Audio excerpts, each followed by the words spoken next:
یانەی پیشەسازی لە یەکێک لە یاریەکانی هەفتەی 12 خولی ناوی کوردستان پێشوازی لە پێشمەرگەی هەولێری هاوشاری کرد. لا یەکەم دەرفەتی یاریەکە و لاخولەکی 12 ئەژی ئومێدتوانی گۆڵ یەکەم بۆ پیشەسازی تۆمار بکات و تیپەکەی پێش بخات. 5 خولەک دواتر فرانسیس دادزی خەریک بوو ئەنجامەکە یەکسام کاتەوە. علی عەبدوڵای گۆڵپارێز تۆپەکەی دوور خستەوە. پێشمەرگەی هەولێر ویستی یەکسانکردنەوەی ئەنجامی یاریەکەی هەبوو، بەڵام هێرشەکانی کارا نەبوون تا بە گۆڵ بگات. نیوە یەکەم بە پێشکەوتنی پیشەسازی کۆتایی هات. لا نیوەی دۆمجارێکی دیکە یارزانانی پێشمەرگەی هەولێر بە دوای گۆڵدا دەگەڕان. پیشەسازیش بەرگری لە گۆڵەکەی دەکرد.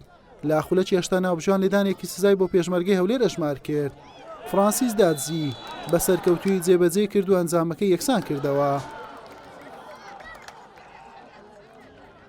پێشمەرگە دەرفەتی گۆڵی دووەم و پێشکەوتنیشی لە پێش بوو. سوودی لێوەرنەگرت و یاری بە یەکسانی کۆتایی هات.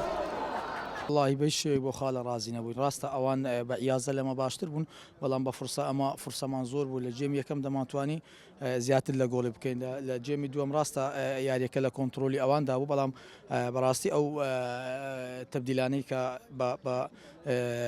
بە ناچاری کە ئەنجامماندا هاوچێشەی گەمەکە و ئەسلوبی مەی گۆڕی بەڕاستی دەتوانم بڵێم لە سەتا 6 هەفتای یاریەکە ئێمە کۆنتترۆلی تۆپمان لە دەست بوو، بەڵام چەندین هەڵی ئاسانمان لە دەستدا.